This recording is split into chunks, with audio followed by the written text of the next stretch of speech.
반갑습니다. 고맙습니다. 오늘 월요일인데요. 원래 시간이 여유가 없을 줄 알았는데 어제 그 매매 전세는 찍고요. 시장 동향을 찍고 오늘 이제 움직이기 전에 잠깐 시간이 남아서 미리 이번 주 못 찍을 거 만들어 놓고 갑니다. 일단 그 오늘 주제는 뭐 다들 초미의 관심사죠.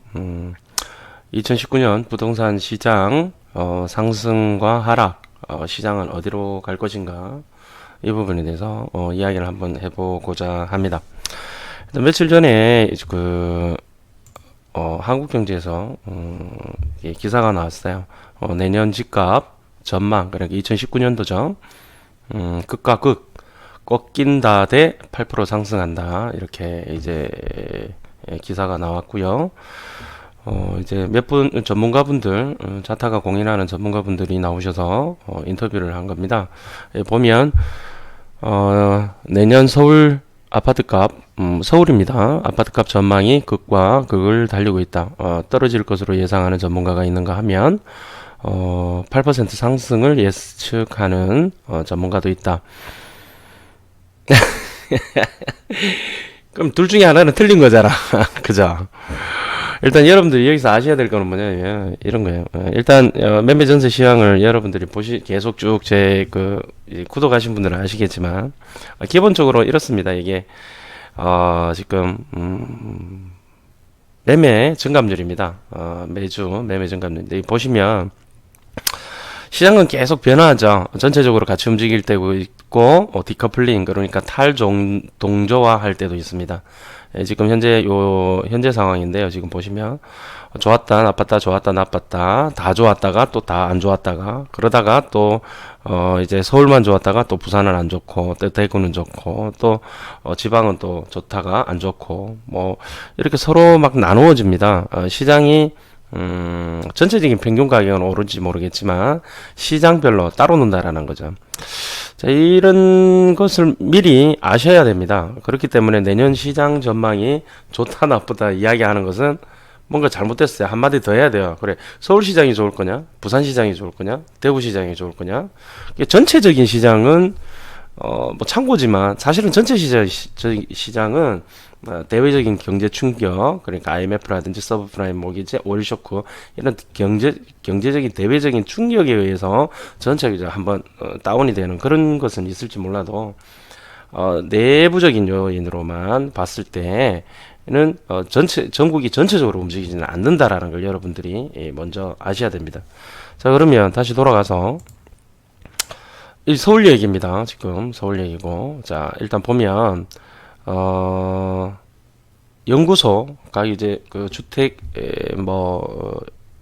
주사년, 그죠? 건사년 뭐 이렇게 보면 이쪽 연구원들은 대체적으로 비관적이에요. 예, 보시면 왜 그럴까요?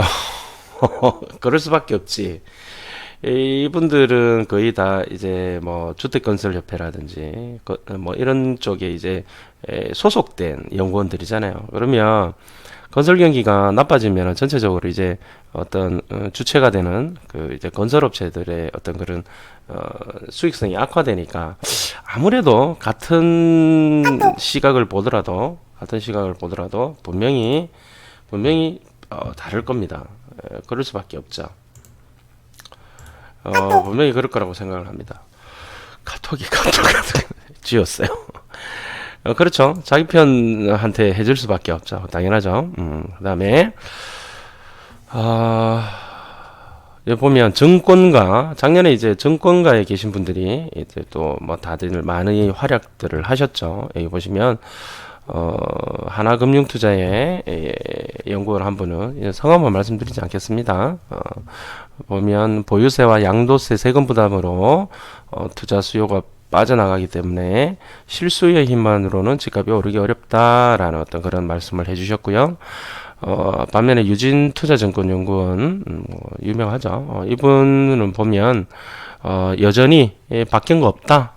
그래서 작년에 이제 올해처럼 굉장히 많이 올라가지는 않겠지만 뭐 그렇다고 해서 떨어질 것까지는 없다. 특히나 경기도도 올라갈 것이고 특히나 인천도 올라가서 수도권은 전반적으로 상승 쪽으로 갈 것이다라고 이렇게 이야기하면서 조금 전에 말씀드린 대로 지방은 3% 정도 떨어질 것이다 라고 이렇게 이야기를 합니다. 결국은 수도권 시장과 지방 시장이 따로 논다라는 것을 이들이 이야기를 하고 있는 부분이죠. 키움증권의 또 이분도 유명하신 분이죠. 이분이 말씀하시는 것은 이제 상승세가 조금 이어질 것이다. 그 근거로는 소득이 상위 20%의 소득 대비 PIR이 굉장히 높기 때문에 PIR이 높기 때문에 아직도 주택의 구매 여력이 있다. 뭐 이렇게 이야기를 하시고 계십니다. PIR이 높다라는 말은 잘못됐죠.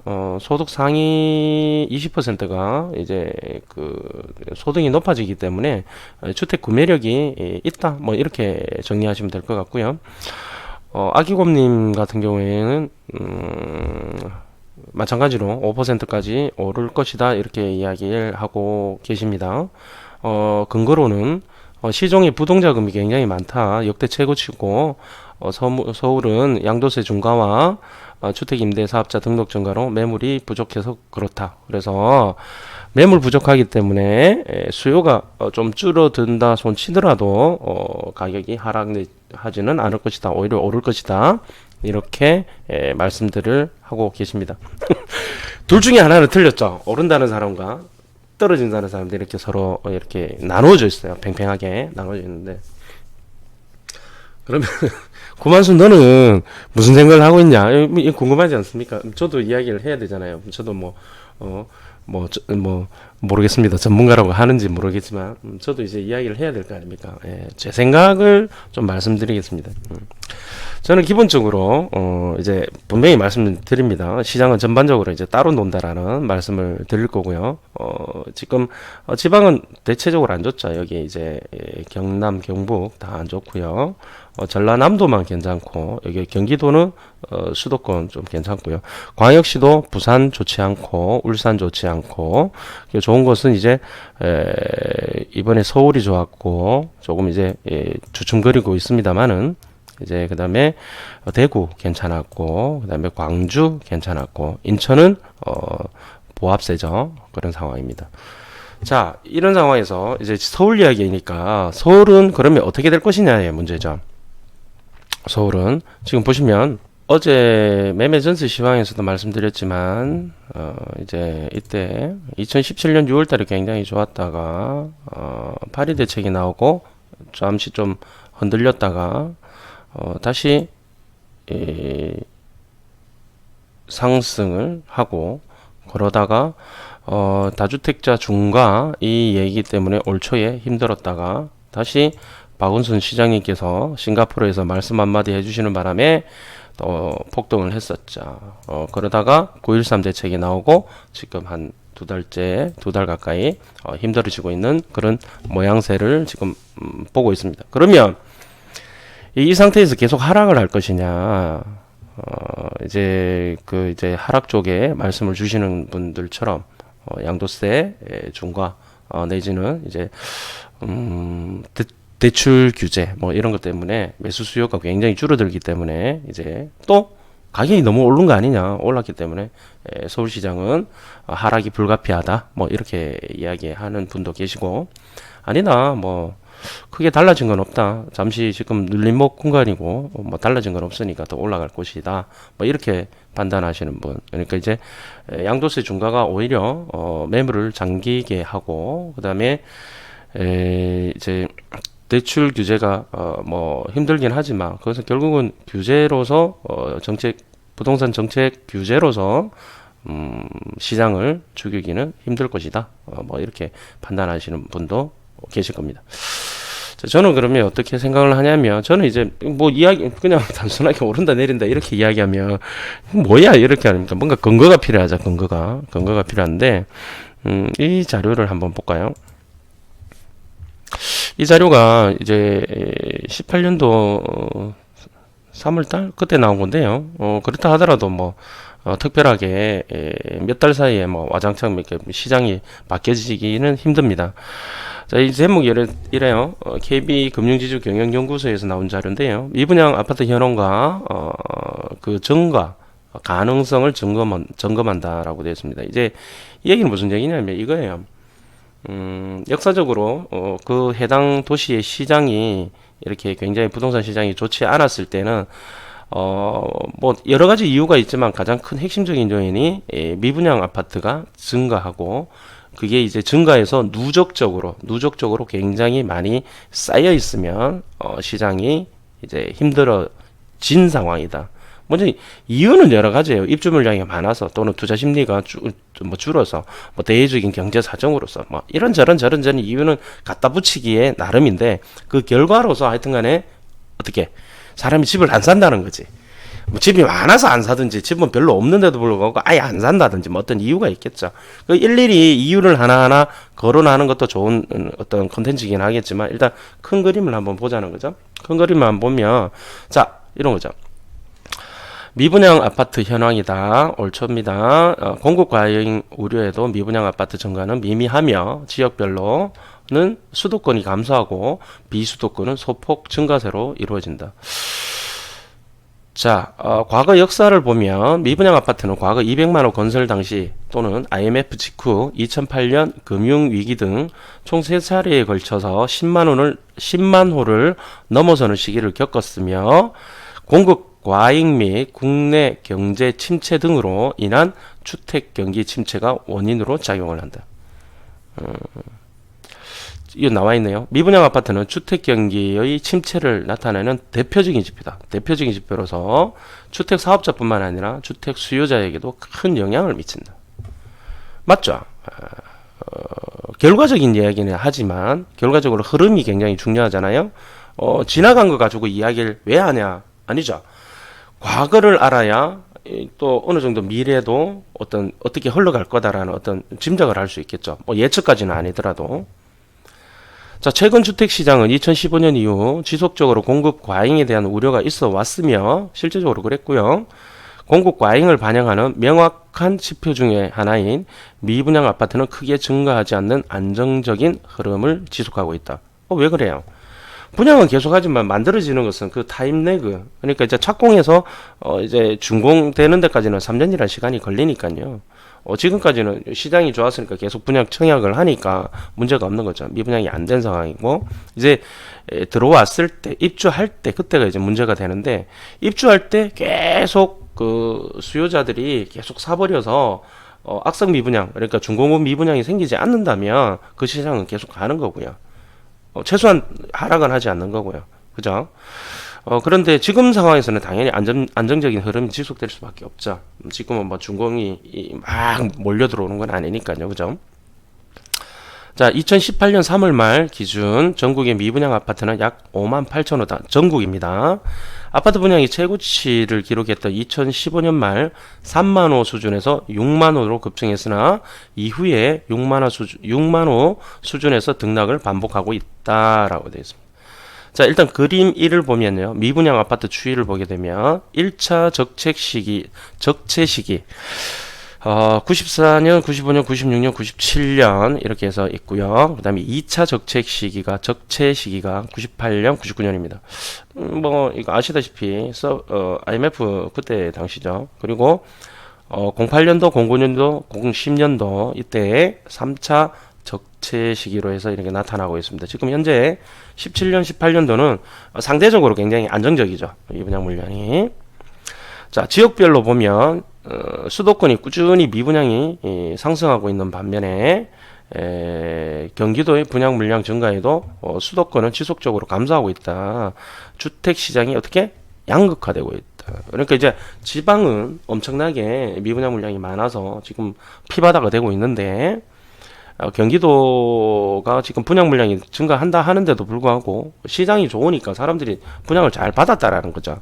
그래서 서울은 수도권은 아직도 잘 버티고 있다. 이렇게 지금 정리가 되고 수도권과 비수도권의 지금 양극화가 심화되고 있다. 뭐 이렇게 보시면 될 것 같습니다. 자, 비수도권은 2015년 3월 13,000호를 저점으로 지속적으로 증가세를 보이고 있으며 2018년 3월까지 49,000호까지 증가하고 있다. 반면 수도권은 2015년 12월 3만 호를 정점으로 해서 지속적으로 감소하고 있다. 지속적으로 감소했다?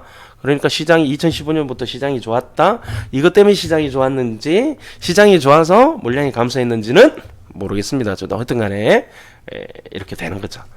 자, 중요한 거는 그러면 앞으로 어떻게 될 거냐? 앞으로 미분양 물량이 증가하게 되면 결과적으로 침체장 내지는 조정장 내지는 뭐 심지어는 하락장까지도 물량이 어마무시하게 많이 나오면 하락할 수도 있지 않겠느냐라는 부분을 감지를 해야 된다는 거죠. 여기서. 자, 어찌됐든 올해 들어서 1만 호 미만으로까지 낮아졌다. 수도권 자체는. 그래서 뭐 이리저리 상황들이 좋아진 상황이었다. 이렇게 보면 되죠. 자, 두 번째는 이제 과거 미분양 최대 적체 시기 대비해서 지금은 낮은데 그러면 규모, 소형, 중형, 대형 이렇게 평형별로 이렇게 비중은 어떻게 되느냐의 문제죠. 자, 2018년 3월 말 기준 미분양 아파트가 가장 많은 지역은 경남 지역이다. 아니나 다를까. 네. 이며 절반이 창원 지역에 집중했다. 창원 지금 피바다죠. 다음으로는 충북, 경북 미분양이 많았으며 수도권에는 경기 지역 7,400호가 가장 많았으나 최근 분양 물량이 집중되는 점을 감안하면 경기도 같은 경우는 높은 수준으로 보기는 어렵다 이렇게 판단하고 있습니다. 이거는 데이터상으로 이야기하는 것이기 때문에 맞다 틀렸다 이런 얘기는 의미가 없습니다. 적으면 적다 많으면 맞다 이 얘기니까요. 예. 보시다시피 지금 경남 지역이 13,000호, 충북이 10,000호 정도 되고 경북이 한 8,000호 정도 돼서 다들 힘들잖아요. 그 동네가 지금. 결국 이 얘기가 어느 정도 맞아 떨어진다는 얘기죠. 자, 과거 고점을 기준으로 해서 미분양 아파트 비중은 전국 평균 35%다. 과거에 굉장히 많았을 때 고점 기준으로 해서 지금의 현재 상황은 35%고 지역별로 보면 제주, 경남이 50% 수준을 넘어섰고 경북도 50% 수준이 근접해 있다. 자, 미분양 아파트의 절대적 수치가 적은 제주도를 제외하면 퍼센테이지가 중요한 게 아니라 또 절대 개수도 중요하죠. 경남 지역이 물량과 고점 대비 비중이 모두 가장 높은 상황이다. 이제 경남 지역이 이제 비율도 높으면서 개수도 많다. 이에 반해서 제주도는 비율은 높지만 절대적인 개수는 뭐 몇 개 안 된다. 뭐 인구가 60만 명 정도밖에 안 되니까 뭐 그렇게 따질 수 있겠죠. 자, 주택 공급이 가장 적었던 서울과 지난해 주택 경기가 회복세인 대구는 고점 대비해서 0.7%로 가장 낮은 수치를 보이고 있다. 자, 서울은 주택 공급을 할 수가 없죠. 지금 아시다시피 시장님께서 또는 이 문재인 정부에서 재개발 재건축 전면 철거 이 재개발 재건축 정비 사업에 대해서 그렇게 이제 권하지 않죠. 못하게 하죠. 못하게 하다 보니까 지속적으로 이제 물량이 작을 수밖에 없어요. 지금 보면 지역별 미분양 물량 보면 지금 서울은 거의 없어요. 그리고 그다음에 고점 대비 미분양 비중도 보면 서울 대구는 거의 없습니다. 그죠? 그렇습니다. 그다음에 그러니까 당연히 뭐 과거형이 됐든 현재 진행형이 됐든 당분간은 어떻게 시장이 죽을 가능성이 별로 없다라는 거죠. 오르는 거는 모르겠어. 오르는 거는 모르겠는데 와장창 서울이 내려앉아서 피바다가 된다? 막 폭락을 한다? 이거는 제가 봤을 때는 좀 맞지 않다. 그 주장은 근거가 좀 불확실하다. 전 제가 봤을 때는 물론 막 화랑새가 돼서 굉장히 많이 올라갈 것이다. 그거는 아니라고 봅니다. 수요를 굉장히 많이 말씀대로 대출 규제를 한다던가 아니면 이런 식으로 저런 식으로 뭐 규제를 하기 때문에 그거는 뭐 올해처럼 내년이 화랑새를 띌 것이다. 이것까지는 저도 이야기를 못 하겠지만 적어도 폭락하지는 않겠다라는 것은 이 수치, 이 미분양 물량이 없기 때문에 폭락할 가능성은 없다라고 저는 말씀드릴 수 있을 것 같아요. 예, 여러분 판단은 여러분들이 하시겠지만, 자, 그리고 또 한 가지, 규모별로 최근 공급이 많았던 중소형 평형대의 이게 비중이 크다. 즉 무슨 얘기냐? 10여 년 전에 노무현 정부 그 전에 대형 평형이 많이 분양이 됐고 대형 평형이 굉장히 많이 상승을 하고 있었어요. 그런데 지금은 그러고 나서 중간에 이제 대형 평형이 인기가 없어졌죠. 인구가 세대수 인구는 늘어나고 있었지만 가구수 이제 가구수는 늘어나는데 가구수에 있는 그 이제 인원 가구수 인원이 굉장히 뭐 1인 가구, 2인 가구 늘어나는 바람에 이제 큰 평형을 잘 이제 선호하지 않는 그런 상황이 됐고, 무엇보다도 큰 평형대가 예전 고점 대비 많이 하락하는 바람에 심리적으로도 좀 위축이 되는 부분이 있어요. 자, 그런 측면에서 봤을 때 지금 현재 상황은 어떠냐라는 부분입니다. 전용 면적 85초가 중대형 규모의 경우 미분양 최고점이 2009년 3월에 비해서 56%로 절반의 비중으로 보였으나 절반이 넘는 비중, 그러니까 이제 85초가 중대형 규모가 예전에 미분양 최고점일 때는 반 이상이 됐었는데 지금은 어떻게 됐다? 10% 미만으로 감소하고 있다. 미분양이 없다. 오히려 큰 것들이 여기서 삘이 와야죠. 큰 것들이 없다. 큰 것들이 없다. 그러면 좋은 아파트들 큰 평수 같은 경우에는 그래도 앞으로 상승할 가능성이 높다. 뭐 이렇게 볼 수도 있겠다. 그죠? 지금 현재 전반적으로 미분양 호수도 많지 않은 상황에서 지금 미분양이 있는 것은 중소형 평형대가 비중이 90%를 넘고 있다. 여기는 또 다른 이야기를 했는데 그래서 건설사의 부담이 낮은 상황이다. 뭐 이렇게 말씀을 해요. 미분양이 있더라도 작은 평수라서 날리기 좋다. 뭐 이렇게 이야기가 되겠죠. 대형 평형은 날리기 힘든데, 그죠? 근데 그렇게 해서 어찌됐든 지금 결론은 여기 보시면 알겠지만 전용 면적 기준입니다. 여기 보시면 과거 고점 대비 미분양 규모 변화가 이래요. 85초가 얘들이 예전에는 미분양 물량이 굉장히 많았을 때는 56%나 됐는데 지금은 몇 퍼센트? 지금 몇 퍼센트? 9.7%밖에 안 된다라는 거죠. 그리고 예전에 조그만했던 중소형 평형이 60에서 85제곱미터, 그러니까 24평에서 34평 분양 평수로 얘네들이 미분양 물량이 굉장히 많았을 때는 39.7%였었는데요. 지금은 어떻게 됐다? 75% 정도 된다. 그러니까 중소형 평형들이 미분양 물량에서 굉장히 많다. 중소형 평형이 힘을 받기가 쉽지 않겠다. 뭐 이런 정도로 정리가 되겠죠. 미분양이 많이 난 곳들을 보게 되면 이제 회복을 언젠가는 할 건데 그 회복할 때에 그 회복 수치가 작은 평수가 회복이 굉장히 늦어질 것이다라는 것을 알 수 있죠. 그러면 큰 평수 해야 된다, 그죠? 데이터 보면 다 나오네. 자, 중공급 미분양 아파트는 2018년 3월 말 기준 12,000호로 과거 고점 대비 22% 수준이다. 중공업 미분양, 악성 미분양이죠. 그러니까 이제 입주를 했는데도 사람들이 입주를 하지 않는 거죠. 이거는 심각하죠, 아주 그냥. 그런데 이제 지금은 어떻다? 전체 미분양 아파트에서 차지하는 비중은 20.7%로 2012년에 50%를 상회하던 상황과 비교하면 상당히 낮은 수준이다. 그래서 아직은 안정적이다. 물론 이제 지역별로 분명히 틀립니다. 그죠? 보시면 알겠지만 지역별 준공후 미분양 아파트 악성 미분양 보시면 2018년 3월 기준입니다. 보시면 경남이 많고 중남이 많고요. 그다음에 1년간의 증감률도 봐도 이렇게 보시면 쭉쭉쭉쭉쭉 줄어들고 있습니다. 예. 자, 이렇게 쭉쭉쭉쭉 떨어지고 있는 지역들은 앞으로 폭락할 가능성은 없겠죠. 뭐 오른다는 얘기는 내가 못하겠습니다. 근데 중요한 것은 폭락하지 않는다라는 거죠.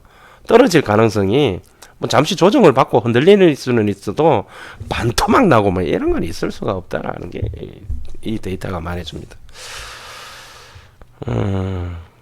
이야기가 길어지면 얘가 계속 이제 러닝 타임이 높아지니까 핵심만 말씀드리겠습니다. 제가 조금 전에 말씀드렸죠. 2019년 부동산 시장이 상승하고 하락 어디로 갈 거냐? 이 자료는 제가 밴드에 올려놓겠습니다. 링크 걸어놓겠습니다. 자, 사실 이 부분에 대해서 뭐 어찌됐든 자칭 타칭 전문가라면 뭐 상승이든 하락이든 베팅은 해야 되지 않습니까? 그죠? 뭐 틀려도 이야기는 해야지. 내는 몰라요 할 수는 없는 거고, 그죠? 네 생각은 어떠냐? 제 생각은 그렇습니다. 핵심적으로 미분양 물량이 지금 계속적으로 없는 상황이고요. 또 앞으로 그러면 어떻게 흘러갈 것이냐. 지금 보시면 알겠지만 서울은 그 분양가 규제를 허그에서 분양가 규제를 공식적으로 하지 않지만 주변 시세에 비해서 굉장히 높으면 분양 보증을 해주지 않고 있죠. 그래서 지금 실질적으로 분양가 규제를 하고 있는 거나 마찬가지입니다. 그러다 보니까 이제 로또 분양 얘기가 나오죠. 주변 시세보다 싸게 분양을 하니까 어마무시하게 사람들이 들어가는 거죠. 대출도 안 되는데도 10억씩 그냥 현금 넣어야 되는데 사람이 몇만 명씩 몰리는 거예요. 그러면 이제 당분간 이제 요번에 대출 이제 금리도 올라갔고 대출도 쪼이고 뭐 이런 여러 가지 뭐 청약도 가점제로만 하고 뭐 이런저런 것들 때문에 이제 시장 재개발 재건축도 지금 많이 잡고 있는 상황이고 해서 공격적인 어떤 투자 수요가 많이 줄어들었을 겁니다. 그렇기 때문에 시장이 상승하는 데에서는 분명히 한계가 있을 것이라고 저도 생각을 합니다만 뭐 그렇다고 해서 뭐 폭락을 하겠다. 그것은 절대 아니라고 보는 게 분명히 어떤 시장의 촉매 역할을 하는 게 분명히 있을 것 같습니다. 예를 들어서 박원순 시장님께서 뭐 싱가포르 이야기했다던가 이렇게 싱가포르에서 여의도 종합개발하고 용산 개발하는 바람에 확 숨죽여 있던 사람이 확 숨죽여 있던 투자 세력들의 어떤 눈치 보기가 이거는 이제 간다 이러면서 이제 투자가 시작이 되었죠. 마찬가지로 지금 삼성역이나 이런 대규모 개발 행위에 대해서 지금 현대 자동차 사업 같은 게 이제 대규모 개발을 이야기를 지금 못 하고 있습니다. 불안불안한 거죠. 정부 입장에서는 또 서울시 입장에서는. 그런데다가 뭐 GTX라든가 이런 발표도 지금 쉽사리 하지 못하고 있는 부분인데 저 개인적인 생각에는 뭐 남북 경협철도 만든다면서 GTX 안 해주고 만든다 그러면 아마 수도권 표 다 날아갈 걸. 그러면 어쩔 수 없이 발표를 해야 되는 부분이고요. 제가 봤을 때 그렇게 될 것 같아요. 그렇게 되고 계속적으로 이제 분양 시장이 계속 활성화가 된다라면 왜 로또 분양이니까 활성화가 된다라면 거기서 떨어진 사람들 야 이거 시장 간다 이러면서 또 이렇게 주변에 떨어진 사람들 낙점된 사람들이 주변 시장으로 기웃기웃거리면서 물건을 사지 않을까 그러면서 다시 시장이 화랑까지는 모르겠어요. 근데 이제 어느 정도 또 이 붉은색이 나타나지 않을까라고 한번 제 나름대로 한번 생각을 해봤어요. 믿든지 말든지 모르겠어요. 하여튼 제 생각이에요. 자, 막 그냥 제 개인적인 생각이니까 그렇게 알고 아시면 됩니다. 예, 뭐 어쨌든 저도 이야기를 해야 되니까 부동산 전문가라고 하는 인간이 아무 이야기도 안 하고 있으면 되겠습니까? 자, 제 생각은 그렇습니다. 반면에 정리하면 서울시장은 폭락은 없다. 뭐 떨어지고 자시고 조금 이렇게 조정은 받겠지만 눈치 보기 장세에서 하겠지만 금리 올라간 것도 결국은 올라갈 거 다 알고 있었잖아요. 그러니까 이제 악재가 오히려 튀어나오면 더 좋아요. 더 좋고 다만 이제 지방시장은 서울시장은 당분간 갈 것 같고요. 아까 전에 말씀드렸다시피 계속 그 미분양 물량이 상승 일로로 적체가 돼야 돼요. 그래서 여러분들도 미분양 체크를 많이 해보십시오. 해보시고 그 다음에 이제 지방은 지금 보시면 알겠지만 미분양이 엄청나게 쌓여 있어요. 이 물량들이 해소되기 전까지는 쉽지 않을 것이다. 또 지역 경제도 힘들고 그래서 이 방송을 정부에서 보신다면 뭐 부산 같은 경우에는 청약 조정 지역 이렇게 해제시켜줘도 되시지 않을까 이렇게 생각을 해보는데 망구 제 생각입니다. 자, 오늘 비도 오는데요. 다들 몸 건강하게 잘 지내시기 바랍니다. 감사합니다.